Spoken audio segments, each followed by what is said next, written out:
La première image de cette édition, c'est la visite hier à Lille du ministre de la Ville, de la Jeunesse et des Sports, le nordiste Patrick Kanner, venu inaugurer le Forège, le Forum européen des jeunes engagés, 3 jours durant à Lille. Le Forège rassemble en fait 1 millier de jeunes engagés de toute la France et propose pendant 3 jours des débats, des rencontres, des temps de réflexion et des échanges d'expériences. Le thème de cette année, mieux que vivre ensemble, faire ensemble. Le ministre a lui aussi participé au débat d'ouverture hier en interrogeant les jeunes sur leurs expériences d'engagement.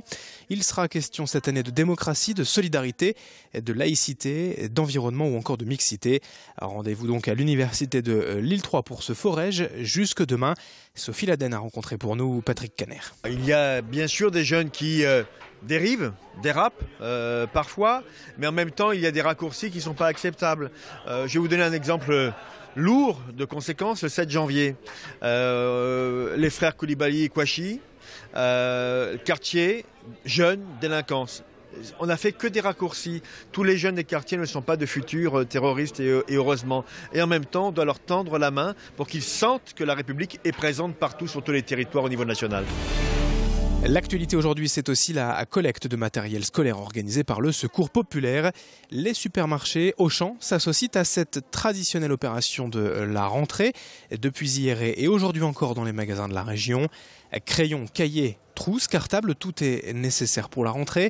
Il suffit de faire des achats supplémentaires dans les rayons et de déposer ces dons dans les caddies du Secours populaire prévus à cet effet à chaque sortie du magasin. L'an passé, l'association a récupéré près de 26 tonnes de fournitures. La marque Auchan, elle, est engagée à donner en plus 20% du total récolté. Précision avec un responsable de l'association. Hier matin au micro de Sophie Laden. On collecte ici dans les Auchan de la région. Ensuite, tout est récupéré sur notre site de Lille pour la métropole. Tout est trié, compté, trié, séparé. Et donc ensuite, les bénéficiaires viennent nous voir avec une liste de scolaires. Et donc on distribue en fonction de ce que l'on a récolté et trié. La devise de l'association, c'est tout ce qui est humain une autre. On est généraliste de la solidarité. Donc le principal, il est vrai que c'est tout ce qui est don de nourriture, mais ensuite on fait aussi du vestimentaire, on fait de la santé, de l'accès à la culture. Et quand nos bénéficiaires ont des besoins, on essaie de les couvrir au maximum. Donc là, c'est les besoins sur la rentrée scolaire. On essaie d'aider au maximum nos bénéficiaires qui n'ont pas le droit à l'allocation de rentrée scolaire. En sport, en bref, ce communiqué des joueurs du LMR publié hier matin. Les rugbymen lillois demandent tout simplement la démission de leurs dirigeants après le refus de la Ligue de leur autoriser la montée en Pro D2. Les joueurs s'estiment en fait floués par les présidents et disent ne plus avoir confiance envers leur projet. Voyez quelques extraits de ce communiqué publié hier. Nous, joueurs, avions gagné sportivement le droit d'évoluer en Pro D2 pour la saison 2015-2016. Malheureusement, cela a donc tourné au cauchemar suite à votre défaite sur le plan administratif et juridique. Le ressort s'est cassé. Nous croyons fortement au potentiel de ce club, de cette ville, de cette région, mais nous ne pouvons et n'acceptons pas d'être les seuls à payer de vos erreurs. C'est pourquoi nous vous demandons unanimement d'assumer pleinement les responsabilités de cet échec et donc de céder vos fauteuils de président. Une lettre ouverte qui n'annonce rien de bon tout de même pour la future saison du LMR et l'avenir du club en général. Et puis toute autre chose pour terminer cette édition, le Vocal Tour 2015 est à Fâche-Tuménil jusqu'à samedi.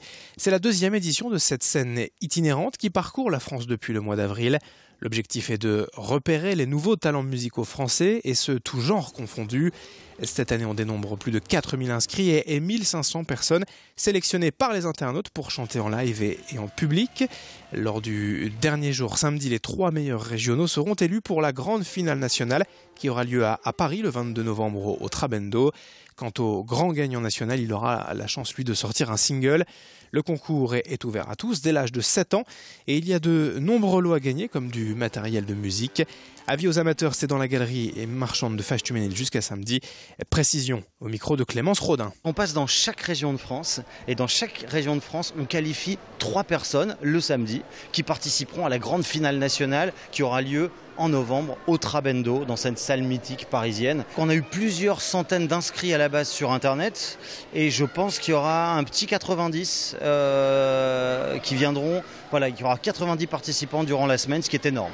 C'est-à-dire qu'il y en aura une bonne trentaine par jour qui vont venir se succéder sur la scène. On caste aussi pour The Voice, puisque samedi par exemple, lors de la finale, on a des casteurs de The Voice qui viennent dans mon jury et on retrouve chaque année des talents qui se retrouvent dans l'émission sur TF1.